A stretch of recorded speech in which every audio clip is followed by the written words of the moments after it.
Bismillahirrahmanirrahim. Assalamualaikum warahmatullahi wabarakatuh. Alhamdulillah wa syukurillah amma ba'du. Yang saya hormati kepada Bapak Ustadz Ajis Fatur Rahman sebagai dosen pengampu dari mata kuliah Sains dan Islam, dan juga teman-teman semua yang saya hormati dan saya banggakan juga. Pertama-tama, marilah kita panjatkan puja dan puji syukur kita kehadirat Allah Subhanahu wa Ta'ala, yang mana pada kesempatan kali ini kita dapat melaksanakan kegiatan belajar dan mengajar seperti biasa, walaupun dalam keadaan daring seperti ini. Tapi ini tidak membuat semangat belajar kita turun. Salawat diiringi salam juga semoga tercurah limpahkan kepada junjungan kita, baginda kita, Habibina wa syafi'ina wa maulana Muhammad sallallahu alaihi wasallam. Baiklah, kami dari kelompok 3 ingin memaparkan hasil presentasi dari kelompok kami. Sebelumnya izinkan saya untuk memperkenalkan terlebih dahulu. Saya Aldi Alfian Indra sebagai moderator, dan juga teman saya Rahkel Akbar sebagai pemateri dan Muhammad Fadlan Ananda Rafi sebagai pemateri. Baiklah, langsung saja untuk materi pertama yang akan langsung dipaparkan oleh sahabat saya, yaitu Rahkel Akbar. Waktu dan tempat saya persilahkan. Baik, di sini saya akan menjelaskan tentang kedudukan sains dalam Islam. Sains atau ilmu adalah kemuliaan, cahaya, dan kebajikan. Sedangkan kemewahan adalah pujian, bencana, dan kehinaan. Ilmu yang bermanfaat adalah sumber utama dan merupakan sumber air yang paling segar dan pengumpulan hal-hal yang bermanfaat. Ilmu atau sains dalam pengertian umum adalah ilmu. Sains memiliki kedudukan tinggi dalam pandangan Islam di antara lain. Yang pertama, sains sebagai alat untuk mencari kebenaran. Yang kedua, sains sebagai persyaratan amal salih. Yang ketiga, sains sebagai alat untuk mengelola sumber-sumber alam untuk mendapatkan ridho Allah. Yang keempat, sains sebagai alat pengembangan daya pikir. Selanjutnya, perkembangan sains pada zaman keemasan Islam Daulah Abbasiyah. Perkembangan ilmu pengetahuan dalam Islam mencapai puncak keemasannya pada era Islam negara Abbasiyah. Sesuai dengan karakternya sosial, ilmu itu akan berkembang jika ada sikap keterbukaan, inklusivitas, akomodatif, selektif, dan kreatif. Pemicu yang mendukung kemajuan ilmu di dunia Islam zaman keemasan tidak lepas dari kegiatan penerjemahan manuskrip karya maestro Yunani klasik seperti Thales, Socrates, Plato, dan Aristoteles. Naskah klasik yang diterjemahkan terdiri dari berbagai bahasa, seperti bahasa Yunani, Syria, Persia, Ibrani, Kipti, India, Nipti, dan Latin. Proses transformasi sains dari Yunani klasik menjadi peradaban Islam melalui pendidikan dan kajian manuskrip. Yunani klasik telah menerjemahkan ke dalam bahasa Arab. Dari hasil pendidikan ini muncul para filosofi dan ilmuwan muslim yang ahli dalam berbagai bidang keilmuan. Sebagai contoh, di bidang filsafat, muncul dan berkembang suatu gerakan pemikiran filosofis dan ilmiah yang cemerlang yang menghasilkan karya seni nilai asli dan besar. Dalam ilmu alam atau kimia, ada ilmuwan muslim yang pada awalnya terkenal sebagai ahli kimia muslim. Perkembangan ilmu kimia, yaitu Jabir Ibnu Hayyan. Kegiatan ilmiahnya di bidang kimia telah menggunakan metode ilmiah berupa eksperimen dan membuat catatan sistematis dan terstruktur pada observasi dan eksperimen yang telah dilakukannya. Dalam astronomi atau falak dikembangkan oleh para ilmuwan muslim karena ilmu sangat erat hubungannya dengan pelaksanaan beberapa kegiatan keagamaan umat Islam, seperti menentukan ibadah dan sholat maktubah, menentukan arah kiblat, menentukan awal dan akhir bulan. Di samping itu, selain itu, ilmuwan muslim juga mengembangkan ilmu astronomi untuk mengukur jarak antara bumi dan matahari, jadwal pergerakan bulan dan bintang, menjelaskan sistem geologi bumi, dan pengaruh bulan dan matahari berubah musim. Perkembangan ilmu pengetahuan pada masa Daulah Abbasiyah diantaranya, yang pertama ada ilmu tafsir, yang kedua ada ilmu kalam atau teologi Islam, yang ketiga ada ilmu tasawuf, yang keempat ada ilmu geografi, yang kelima ada ilmu kimia, yang keenam ada ilmu kedokteran dan farmasi, yang ketujuh ada ilmu matematika, dan yang terakhir ada ilmu sejarah. Selanjutnya yaitu faktor pendukung kemajuan sains zaman keemasan masa Daulah Abbasiyah. Faktor yang mempengaruhi kemajuan pada masa Daulah Abbasiyah, yang pertama yaitu terjadinya asimilasi antara bangsa Arab dengan bangsa lain. Terjadi asimilasi antara bangsa Arab dengan bangsa lain yang lebih dulu mengalami perkembangan di bidang ilmu pengetahuan. Pada masa pemerintahan Khalifah Abbasiyah, banyak bangsa non-Arab yang masuk Islam dan memberi warna baru bagi perkembangan ilmu pengetahuan. Misalnya Persia yang berkontribusi sebagai perkembangan filsafat dan sastra, serta pengubah budaya India yang terlihat di bidang kedokteran, matematika, dan astronomi. Yang kedua yaitu gerakan penerjemahan yang berlangsung dalam 3 fase. Fase yang pertama yaitu pada masa Khalifah Al-Mansur hingga Harun Ar-Rasyid. Selama periode ini, karya-karya di bidang astronomi dan logika diterjemahkan.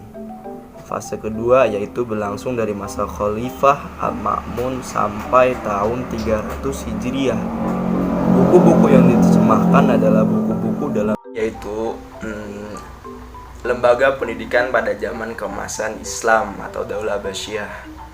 Nah, pada masa keemasan Islam Daulah Abbasiyah, segala aspek kehidupan mengalami kemajuan dan perkembangan yang sangat pesat dan cepat. Bidang pendidikan adalah salah satu di antara mereka. Bidang pendidikan berkembang melalui institusi pendidikan yang berkembang pada saat itu.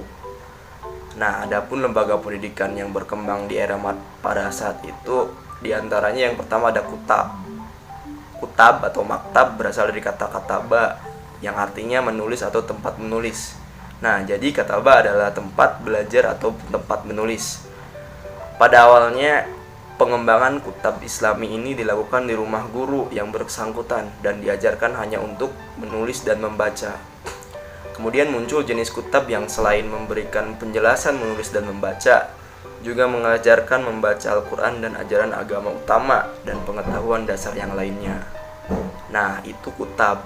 Dan yang kedua ada madrasah menengah. Madrasah menengah pada saat itu di kepemimpinan negara Abbasiyah adalah lembaga pendidikan tingkat level dasar. Materi yang diajarkan pada jenjang ini berbeda dengan jenjang pendidikan dasar yang lainnya. Bahan ini diajarkan di tempat menengah madrasah berupa Al-Quran, bahasa Arab dan sastra, tafsir, fikih, hadis, dan tata bahasa. Materi yang diajarkan pada level ini merupakan lanjutan dari level sebelumnya. Artinya ada kesinambungan materi pendidikan dari berbagai sumber jenjang untuk mendapatkan tujuan pendidikan yang diinginkan. Tujuan pendidikan adalah penciptaan orang yang beriman, bertakwa, berwawasan luas, dan berakhlak yang mulia. Tadi madrasah menengah, selanjutnya ada pendidikan tinggi atau madrasah nizamiyah. Madrasah Nizamiyah adalah protopedi lembaga pendidikan tinggi Islam, tenggak sejarah baru bagi penyelenggaraan pendidikan Islam, dan memiliki ciri khas tradisi pendidikan Islam formal dengan sistem asrama. Bahan yang diajarkan di tingkat pendidikan ini yaitu termasuk ilmu-ilmu agama seperti Al-Quran, hadis, dan tafsir, dan juga filsafat, bahasa, sastra, dan sebagainya. Para pencari ilmu ini mempelajari berbagai macam disiplin ilmu, didasarkan pada spesialis yang dipilih. Yang terakhir yaitu ada perpustakaan dan observatorium. Perpustakaan dan observatorium digunakan sebagai tempat penelitian dan pusat studi ilmiah tentang ilmu agama, alam, sosial, dan budaya. Tempat-tempat ini digunakan sebagai tempat kegiatan belajar bagi para pencari ilmu dari melintasi negara. Aktivitas pembelajaran ini dilakukan melalui metode diskusi, membaca referensi, dan ilmu dalam mendapatkan pujian tentang ilmu berbagai bidang. Nah, di era ini di setiap sudut yang berisi kumpulan orang biasanya membahas tentang ilmu pengetahuan ini. Selanjutnya akan dilanjutkan oleh Saudara Fadlan. Saya akan melanjutkan pemaparan materi. Kontribusi sains zaman keemasan Islam bagi Renaissance Barat. ilmu zaman keemasan Islam Daulah Abbasiyah memiliki kontribusi yang besar untuk perkembangan sains Barat. Tradisi ilmu Islam keislaman pada masa keemasan periode Daulah Abbasiyah digunakan oleh Barat sebagai dasar dalam pengembangan ilmiah dalam berbagai bidang dengan menggunakan pendekatan saintifik untuk menghasilkan ilmu pengetahuan terkini dan teknologi canggih yang dapat mendukung dan meningkatkan peradaban manusia yang bermanfaat bagi sesama dan alam semesta. Kontribusi ilmu-ilmu keislaman lainnya pada zaman keemasan Daulah Abbasiyah untuk kebangkitan Barat adalah memberikan model peradaban manusia ideal yang dijiwai dengan nilai-nilai Islam yang dapat mendukung terwujudnya masyarakat madani untuk mencapai tatanan sosial yang sadar akan hak dan kewajibannya sebagai bagian dari komunitas, bagus dalam lingkup kecil atau lingkungan maupun besar atau bangsa. Oke, selanjutnya rekonstruksi sains zaman keemasan Islam. Revolusi ilmiah juga dapat digunakan dalam merekonstruksi pendidikan Islam di zaman kontemporer. Revolusi ilmiah telah selesai melalui proses kritis dalam memperoleh pengetahuan tentang fenomena berupa fakta di lapangan, yaitu alam semesta, didasarkan pada penalaran epistemologis berbasis Islam. Rekonstruksi lain yang bisa dilakukan ialah untuk mendirikan sebuah lembaga khusus yang peduli dengan belajar ilmu dalam Islam dari berbagai perspektif dan disiplin ilmu atau institusionalisasi. Dengan adanya gerakan pelembagaan ilmu keislaman sudah ada di dunia seperti International Institute of Islamic Thought and Civilization atau ISTAC yang berlokasi di Malaysia yang diprakarsai oleh ulama muslim Syekh Muhammad Naqib Al-Atos. Lembaga ini berkonsentrasi mempelajari pemikiran Islam, ilmu Islam, dan juga peradaban Islam.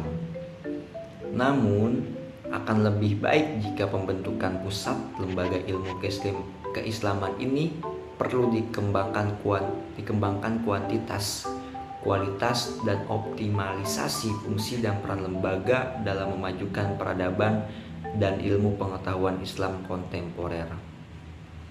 Oke, mungkin hanya itu yang dapat saya sampaikan. Kurang lebihnya mohon maaf. Akhirul kalam. Assalamualaikum warahmatullahi wabarakatuh.